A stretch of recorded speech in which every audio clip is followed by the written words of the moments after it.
Bom dia, boa tarde, boa noite. Quem fala é Fábio Andrade e esse é mais um episódio do seu DDUC Express. Hoje nós vamos falar sobre coisas que aprendemos errado, rapaz. Será que tiveram coisas que ensinaram pra gente errado?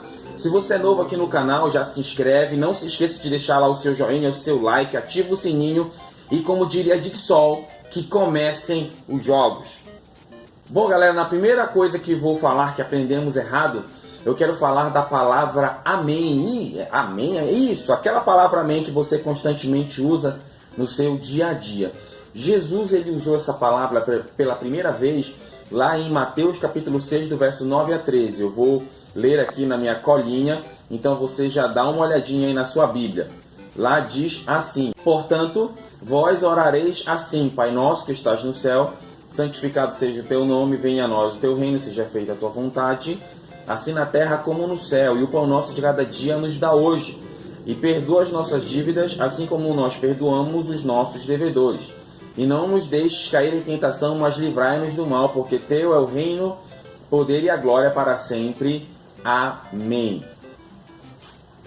Sempre ouvimos que a palavra amém, ela significa assim seja, mas isso está equivocado. A palavra amém, ela vem das iniciais Elohim, Melé e Neman. E a palavra amém, na verdade, doutores, significa Deus, Rei e Fiel. É bem diferente daquilo que nós aprendemos na nossa vida com relação à palavra amém. Então, repetindo, a palavra amém não significa assim seja. Significa Deus, Rei e Fiel. Eu também, quando ouvi isso pela primeira vez, eu fui pego de surpresa. Eu aprendi isso com a minha esposa, que a minha esposa, consequentemente, ela aprendeu isso com um rabino em Jerusalém. Ela teve a graça de Deus de poder ir lá, e lá ela aprendeu isso de um mestre que me deixou bastante chocado, que eu vi tanto que era assim seja, que quando eu vi que era outra coisa, eu fiquei meio frustrado. Outro ponto que eu quero tratar é que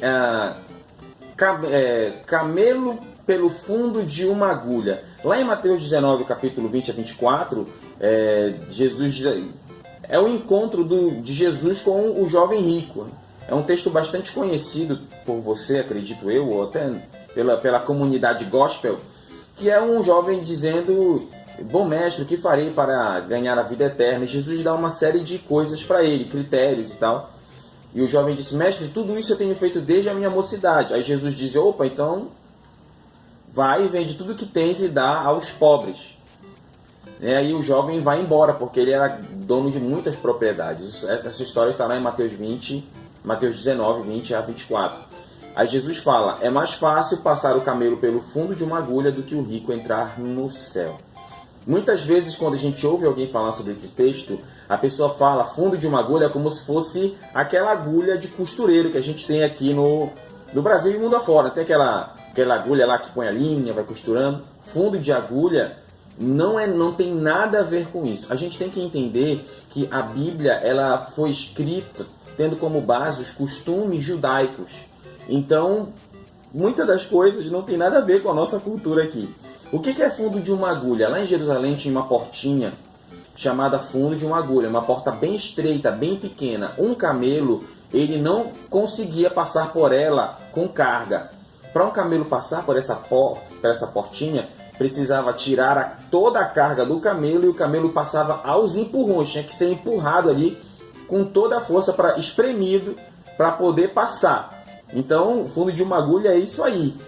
Então, não tem nada a ver com o que nós do Ocidente entendemos como agulha. É realmente uma portinha aí em Jerusalém. Outro ponto que eu quero tratar aqui, que é o que está lá em Salmo 37, 25, que Davi diz assim: fui moço e agora sou velho, mas nunca vi desamparado o justo e nem a sua semente mendigar o pão. Beleza. O que eu tenho que entender aqui? Isso é de entender o texto, a hermenêutica, a exegese, as homiléticas, as coisas da vida. Quando eu ler um texto bíblico, eu tenho que procurar entender aquilo que o autor está dizendo. Davi disse assim: fui moço e agora sou velho, mas nunca via o justo desamparado, nem sua semente mendigar o pão. Davi, no texto, ele não está dizendo que o justo não passa fome ou que o justo não passa necessidade. Davi não está dizendo isso. Davi, ele está dizendo que ele nunca viu isso. tá? Ele nunca viu, mas Jesus já disse no Novo Testamento que no mundo tereis aflições. Então, aflições, isso tem a ver com dificuldade financeira, dificuldade emocional, entre outras coisas.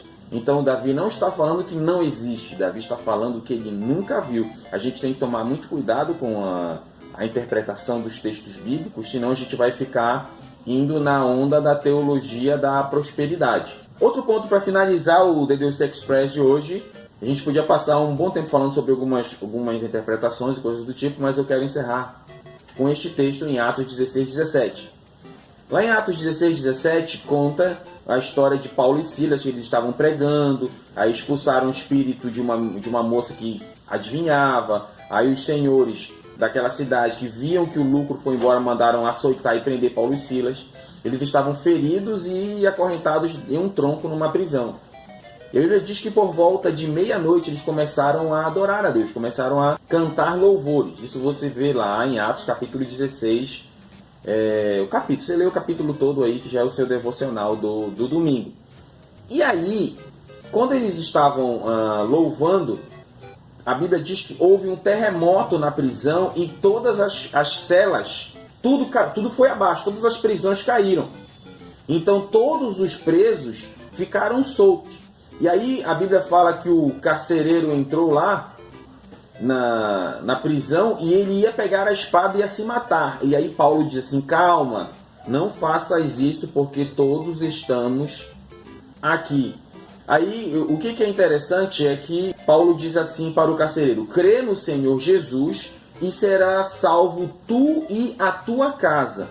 O que a gente tem que entender nesse texto é que quando Paulo fala de salvo tu e a tua casa, Paulo não está falando da salvação dada em Cristo Jesus. Paulo está falando de uma salvação terrena mesmo. Porque naquela época, se aquele carcereiro tivesse deixado os presos fugirem, Roma ia matar o carcereiro e ia matar a família do carcereiro. Então, por isso que ele diz: o que eu faço para me salvar? Aí Paulo, tendo conhecimento desta cultura romana, ele diz: crê no Senhor Jesus e será salvo tu e a tua casa. Aí sim, tempos depois, Paulo vai, evangeliza a casa daquele homem, e aí sim, depois de evangelizar o carcereiro e a casa dele, a salvação em Cristo veio para aquele homem.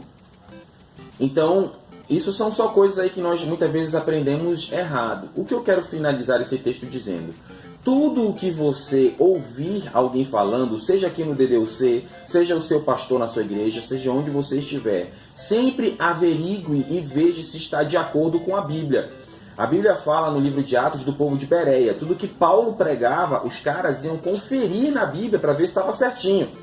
Então, a mesma postura, cultura, eu e você temos que ter. Nós temos que observar se tudo que está sendo pregado está de acordo com a palavra de Deus. E, como disse Paulo no Novo Testamento: seja Deus verdadeiro e todo homem mentiroso. Se alguma coisa fugir daquilo que a Bíblia diz, seja todo homem mentiroso e seja Deus verdadeiro. Então, muito obrigado por estar comigo até o final desse vídeo.